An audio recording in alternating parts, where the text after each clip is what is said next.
사랑하는 시민나 청년 여러분, 변정욱 목사입니다. 오늘은 로마서 3번째 시간으로 이 복음의 내용에 대해서 함께 공부해 보도록 하겠습니다. 오늘 본문은요, 로마서 1장 2절과 4절까지입니다.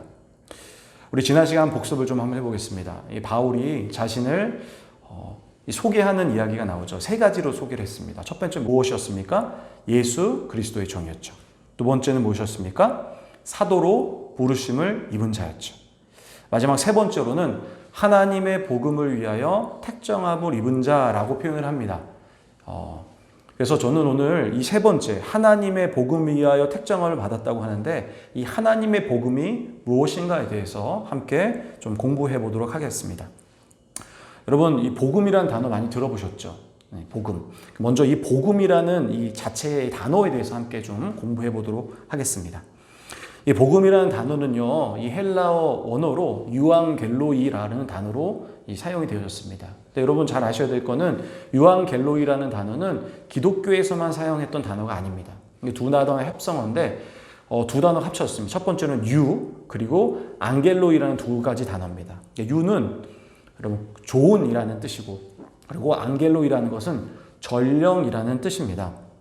그러니까 합쳐져서 이 좋은 전령이라는 뜻이죠. 당시 1세기경에 보면은 이 전쟁에서 승리한 황제는 이 전령 앙겔로이를 보내서 자신의 승리와 통치권 그리고 평화를 선포했습니다. 그러니까 한마디로 복음이라는 것은 무엇을 얘기하냐면 선언이자 선포라는 거죠.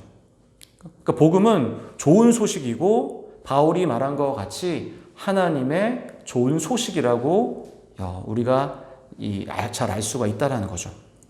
그럼 우리가 한번 생각해 봐야 될 게 뭐냐면, 이 복음의 이 의미를 보면서 복음은 우리가 숨기거나 감춰야 하는 것이 아니라는 거예요. 그렇다고 해서 다른 사람에게 큰 소리로 외쳐서 상대방의 기분을 좋지 않게 하라는 뜻이 아니에요. 그게 아니라 이 복음이라는 것은 누구에게나 당당하게 이야기할 수 있는 것, 그것이 바로 복음이라는 것입니다. 여러분, 그렇다면 우리가 당당하게 소리내서 누군가에게 이야기할 수 있는 이 복음은 무엇을 말합니까? 2절에 보시면 이렇게 이야기를 하죠. 그의 아들에 관하여 성경에 미리 약속하신 것이라, 이렇게 표현하죠. 여러분, 복음은 결국 무엇을 얘기하냐면 하나님의 아들이신 예수님을 이야기한다는 것입니다. 복음은 어떤 특정 하나의 개념이 아니라 또 어떤 한 분에 관한 것이고, 복음의 근본은 우리 인생의 희망과 꿈, 미래가 아니라 예수 그 자체라는 것입니다. 본문은요, 이 복음이신 이 하나님 아들 예수님을 3가지로 설명을 하고 있습니다. 이 첫 번째는 뭐냐면 예수님은 완전한 인간이라는 것입니다. 이 3절에 보시면 육신으로는 다윗의 혈통에 나셨다라고 표현을 하죠. 예수님은 완전한 인간의 몸으로 이 땅에 오셨다는 거죠. 훗날 예수님이 완전한 인간임을 부정하는 사람들이 나오기 시작합니다. 그러니까 이단이죠. 그래서 여러분, 우리도 예수님이 완전한 인간이었다는 사실을 꼭 기억을 하고 있어야 됩니다. 이와는 반대로 두 번째로 예수님을 신성을 가지고 계셨다는 겁니다. 다시 말하면 예수님은 신이시며 하나님이시라는 거죠. 4절에 보시면 성경어령의 영어로는 죽은 자들 가운데서 부활하사 능력으로 하나님의 아들로 선포되셨으니라고 이야기하죠. 본문에서 사용되어진 성결이란 단어는 거룩이란 단어로도 표현되는데, 하나님을 가장 하나님 되게 하는 특성을 설명하는 신성이라는 단어와 동의어로 사용되어지는 거죠. 그러니까 다시 말하면 하나님은 인간과 구분되어지는 하나님이라는 것입니다. 마지막 3번째로 가장 중요한 부분이기도 합니다. 성경의 약속을 성취하신 분이라는 거예요. 2절에 보면 뭐라고 표현하냐면은 성경에 미리 약속하신 것이라고 표현을 하죠. 그러니까 3절의 이야기 보면 다윗의 혈통에서부터 나셨다고 표현하죠. 사실 이것도 성경의 예언을 성취한 거예요. 왜냐하면 사무엘하 7장 12절에 보면 하나님께서는 다윗에게 약속을 하세요. 그래서 뭐라고 말씀하시냐면 내가 너의 씨를 통해서 이 나라를 강건하게 세우겠다, 온전히 세워가겠다라고 예언을 하시거든요. 바로 그분이 누구냐면은 예수님을 얘기하는 거죠. 그러나 여러분, 우리가 더욱더 중요한 예언의 성취가 있습니다.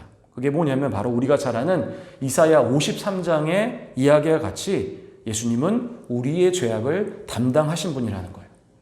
특별히 이사야 53장 1절은 우리 신앙에서 너무너무나도 중요한 말씀이기 때문에 우리 꼭 한번 읽도록 하겠습니다. 우리는 다 양 같아서 그릇 행하여 각기 제 길로 갔거늘 여호와께서는 우리 모두의 죄악을 그에게 담당시키셨도다라고 이야기하죠. 이사야 53장에서는 예수님의 행적을 예언합니다. 그래서 예수님 멸시를 당하고 찔리시고 채찍을 맞으시고 곤욕을 당한다라고 이야기하는데, 여러분 그때로 실제로 이 일들이 700년이 지난 이사야 성경이 쓰여지고 나서 700년 지난 그 시점에 이스라엘 한 땅에서 이루어졌던 사건일 뿐만 아니라 사복음서에서 그 내용들을 아주 자세히 기록을 하고 있다는 거죠. 여러분 결국 바울은요, 그 복음 자체이신 예수님을 4절 마지막 부분에서 메시아 구원자라는 의미의 그리스도라고 표현하는 거죠. 그분을 예수 그리스도로 표현하는 거죠. 우리가 그것으로 인해서 구원을 받았죠. 참 우리에게 너무나 큰 은혜이고 감사한 일이 아닐 수 없을 것입니다. 이제 오늘 배운 것을 한번 다시 정리해 보겠습니다. 복음의 이 자체의 뜻은 뭐라고 얘기했습니까? 하나님의 좋은 소식이라고 표현했죠. 그리고 그 복음은 무엇을 얘기한다고 했습니까? 예수님, 예수 그리스도를 표현한다고 했죠. 또 그 복음이신 예수님은 무엇이라고 얘기했습니까? 첫 번째는 사람이고, 두 번째로는 하나님이시고, 마지막 세 번째로 뭐라고 했습니까? 성경의 예언을 성취하신 분이라고 표현했죠. 특별히 다윗의 혈통이 나신 것도 예언을 성취하신 거예요. 더욱더 중요한 것, 우리의 죄를 담당하시고 우리 죄의 문제를 해결하셔서 우리를 구원의 길로 인도하시는 그분이 하나님이라고 표현했습니다.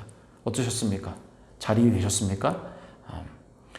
복음이 무엇인가에 대해서 배우는 시간이었던 것 같습니다. 다음 시간에는요, 복음의 요청이라는 주제를 가지고 함께 공부해 보도록 하겠습니다. 공부하시느라 수고하셨습니다. 감사합니다.